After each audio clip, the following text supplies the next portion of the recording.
ఇవి పెట్టి చాలా సేపయింది. ఒక కాకి గాని, పిచ్చుక కానీ రాలేదు. ఇవన్నీ ఏమైనట్టు?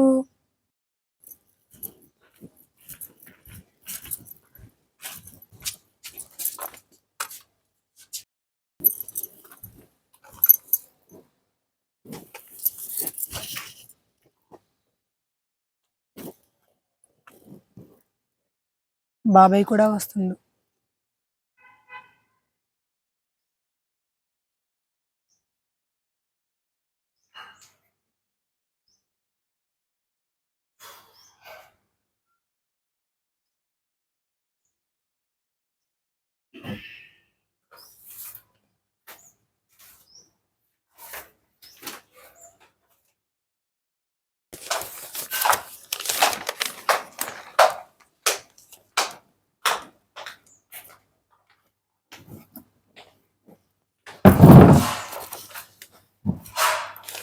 బాబాయ్, బాబాయ్, బాబాయ్!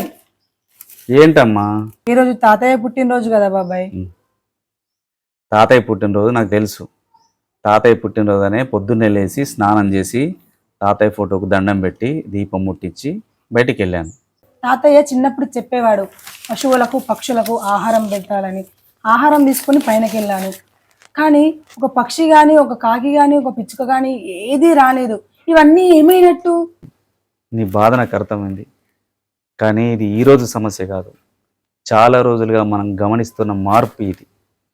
ఒకప్పుడు మన ఇళ్ళ చుట్టూ చెట్ల మీద చిలుకలు, పిచ్చుకలు, కాకులు, గోరింకలు వాటి కిలకిల రావలతో ఎంత సందడిగా ఉండేదో తెలుసా? కానీ ఇప్పుడు అవి ఏమీ కనిపించడం లేదు. కొన్ని జాతులు అయితే పూర్తిగా నశించిపోయాయి. ఇలా ఎందుకు జరుగుతుందో నీకు తెలుసా? ఎందుకు బాబాయ్ ఇలా జరుగుతుంది? తాతయ్య అనేవారు కాకులు మన పితృదేవతల రూపాలని, వాటికి అన్నం పెడితే వాళ్ళ ఆత్మ శాంతిస్తుందని. అంత ముఖ్యమైన పక్షులు ఎందుకు కనుమరుగు అయిపోయినట్టు? ముందుగా కాకులు. ఈ కాకులను ప్రకృతి పారిశుద్ధ కార్మికులు అంటారు. అంటే న్యాచురల్ స్కావెంజర్స్ అన్నమాట. మనము ఇంటి బయట పడేసినటువంటి చెత్త చెదారం, ఆహార పదార్థాలు ఇవంతా తిని శుభ్రం చేస్తాయి. అంతేకాకుండా ఏదైనా జంతువు చనిపోయినప్పుడు దాని కళేబరాన్ని పడేసినప్పుడు దాన్ని తినేసి వాసన రాకుండా, సూక్ష్మజీవులు, బ్యాక్టీరియా బయటకు రాకుండా, ప్రబలకుండా, మనకు రోగాలు రాకుండా కాపాడతాయి. అంటే కాకులు ఎంత ముఖ్యమైన పని చేస్తున్నాయి చూడు ప్రకృతిలో, అవునా కదా? అట్లాగే కాకుల మీద కొన్ని సామెతలు కూడా ఉన్నాయి. ఏంటి అవి? ఎవరైనా బాగా అరుస్తే ఆపరాని కాకిగోల అంటారు. అన్నారు. కాకిలా కలకాలం బతుకు అంటారు. అంటే కాకులు ఎక్కువ కాలం జీవిస్తాయని అర్థం. అంతేకాకుండా కాకితో కబురు పంపిస్తే వచ్చేవాని కదా అంటాం. ఇద్దరు ఇళ్ళకు ఒక్కోళ్ళింటికి ఒక్కరు పడకపోతే ఏమంటారు? అరే వాళ్ళు ఆ ఇంటి మీద కాకి ఈ ఇంటి మీద కాలది వాళ్ళది అంటారు, అవును కదా? అట్లా ఎవడన్నా పిసినారుంటే ఏమంటారు? వీడు ఎంగిల్ చెత్తను కాకిని కొట్టాడురా అంటారా? ఇట్లా కాకుల మీద చాలా సామెతలున్నాయి. ఈ కాకులు లేకపోవడం వలన ఈ వ్యర్థాలను ఇట్లనే ఉండిపోయి, ఈ జంతువుల కలేబరాలను ఇట్లనే కూలిపోయి, అవి ప్రకృతిలకు వ్యాపించి దుర్గంధం వెదజల్లి లేనిపోని కొత్త కొత్త రోగాలు వస్తున్నాయి. ఇప్పుడు చూస్తున్నావు కదా, కరోనా అని ఏదో అని మొన్నటి వరకు ప్రతి సంవత్సరం ఏదో ఒక కొత్త రోగం వస్తుంది.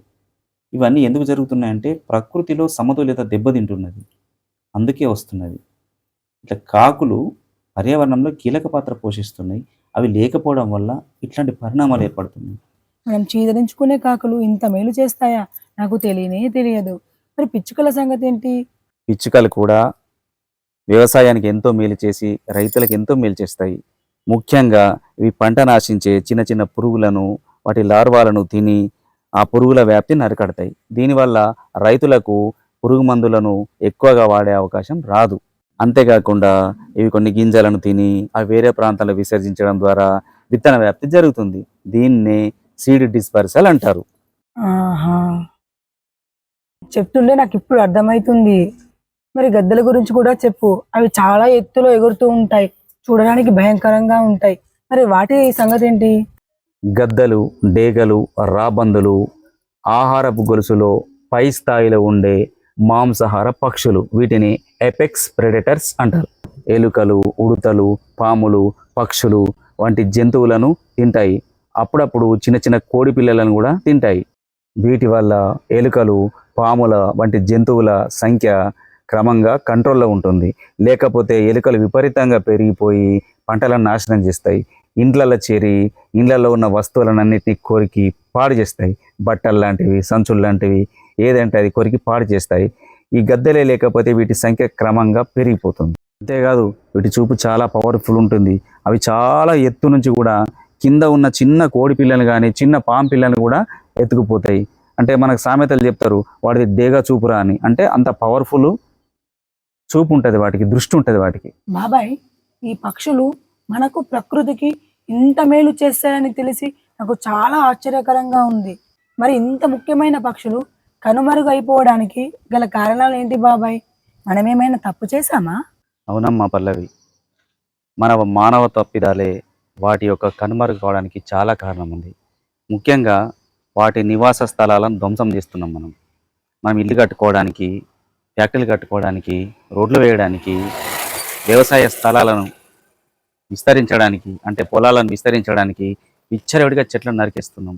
ఈ చెట్లు నరికేయడం వల్ల వాటికి గూళ్ళు కట్టుకోవడానికి, గుడ్లను పెట్టడానికి, వాటి పిల్లలు రక్షించుకోవడానికి, శత్రువుల నుంచి కాపాడుకోవడానికి నివాసం కనుమరుగైపోయి అవి వెళ్ళిపోతున్నాయి. కట్టుకునే మన పెంకుల ఇళ్లలో, ఆ దూలాలలో, ఆ గోడల సందుల్లో అవి గూళ్ళు కట్టుకుని ఉండేవి. ఇప్పుడు అన్ని కాంక్రీట్ బిల్డింగ్లే కట్టుకుంటున్నాం. వాటికి గూళ్ళు పెట్టుకోవడానికి, వాటి సంతానాన్ని అభివృద్ధి చేసుకోవడానికి అవకాశమే లేకుండా పోతుంది. దీనివల్ల అవి మనకు కనబడకుండా పోతున్నాయి. ఆహార కొరత, ముఖ్యంగా వ్యవసాయంలో వాడే పురుగు మందులు, రసాయనిక ఎరువుల వలన వాటిని తిన్న పురుగులు విషపూరితమవుతున్నాయి, చనిపోతున్నాయి. ఆ విషపూరితమైన పురుగులను, కీటకాలను తిన్న పక్షులు చనిపోతున్నాయి, లేదా వాటి సంతానోత్పత్తి తగ్గిపోయి వాటి సంతానం ఆగిపోతుంది. ఈ రకంగా అవి నశించిపోతున్నాయి. అంతేకాకుండా మనం ఇంతకుముందు పెరట్లో మొక్కలు నాటుకునే వాళ్ళము, ఇప్పుడు మొక్కలు నాటుకోవడము, గింజలు చల్లుకోవడము చేయడం లేదు. దానివల్ల చెట్లు ఉండక అవి మనకు కనిపించడం లేదు. నీటి కాలుష్యము, ఈ నీటి కాలుష్యము, నీళ్లు కలుషితమైపోవడము, నీళ్ళ రసాయనాలు, ఫ్యాక్టరీల వ్యర్థాలు కలవడం వల్ల నీళ్ళు తాగినటువంటి ఈ పక్షులు కూడా చనిపోవడం జరుగుతున్నది. అదేవిధంగా సెల్ ఫోన్ టవర్ల వల్ల వచ్చే రేడియేషన్ ప్రభావం వల్ల వాటి యొక్క నాడు వ్యవస్థ దెబ్బతిని వాటి సంతానోత్పత్తి తగ్గిపోతుందని చెప్పేసి చాలా పరిశోధనలు మనకు చెప్తున్నాయి. ఇవన్నీ కూడా పక్షులు అంతరించిపోవడానికి చాలా కారణాలు. అయ్యో, ఎంత ఘోరం బాబాయ్! మన అభివృద్ధి, మన సౌకర్యాల కోసం అమాయకమైన పక్షుల ప్రాణాలతో ఆడుకుంటున్నామా? కానీ ఇది చాలా తప్పు. తాతయ్య కోరిక తీర్చలేకపోయాని చాలా బాధపడ్డాను. కానీ అసలు సమస్య చాలా పెద్దదని, దానికి మనమే కారణమని నాకు ఇప్పుడు అర్థమవుతుంది. మనం వెంటనే ఏదైనా చేయాలి బాబాయ్. బాధపడకమ్మా పల్లవి, సమస్యను గుర్తించడమే పరిష్కారంలో మొదటి అడుగు. సమస్యను తెలుసుకున్నావు కదా, దానికి పరిష్కారాలు ఆలోచించే దిశగా మనం అడిగేయాలి. ముఖ్యంగా నీలాంటి యువత ముందుకు రావాలి, ముందడి వేయాలి. తాతయ్య లాంటి పెద్దలు చెప్పిన మాటల్లోని శాస్త్రీయత, అంతరార్థం ఇప్పుడు అర్థమయ్యాయి కదా. పక్షులకు నీరు, ఆహారం అందించడం పుణ్యకార్యమే కాదు, ప్రకృతిని పరిరక్షించడంలో అది ఒక భాగం. దాన్ని మన యువత తెలుసుకోవాలి. ప్రకృతి పరిరక్షణలో మనవంతు కర్తవ్యంగా మనం చేయగలిగినవి చాలా ఉన్నాయి. మన ఇంటి పెరట్లో, ఖాళీ స్థలాల్లో పండ్లను, పూలనిచ్చే చెట్లను నాటి పక్షులను గూళ్ళు కట్టుకోవడానికి అనువైనటువంటి వాతావరణం మనం కల్పించాలి. రోజు గుర్తుపెట్టుకొని మేడ మీదనో, కిటికీ పక్కనో ఒక గిన్నెలో ఆహారం గింజలు, బియ్యం గింజలు, గోధుమ గింజలు ఉంచి మరొక గిన్నెలో పరిశుభ్రమైన మంచినీళ్ళు ఉంచి రోజు వాటికి తినడానికి అవకాశం కల్పించాలి.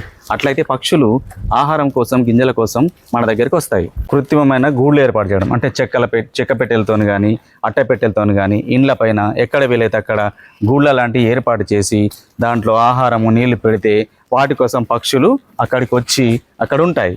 ఇప్పుడు నేను నీకు చెప్పిన విషయాలు నీ స్నేహితులకు, ఇరుగు పొరుగు వారికి చెప్పి అవగాహన కల్పించాలి.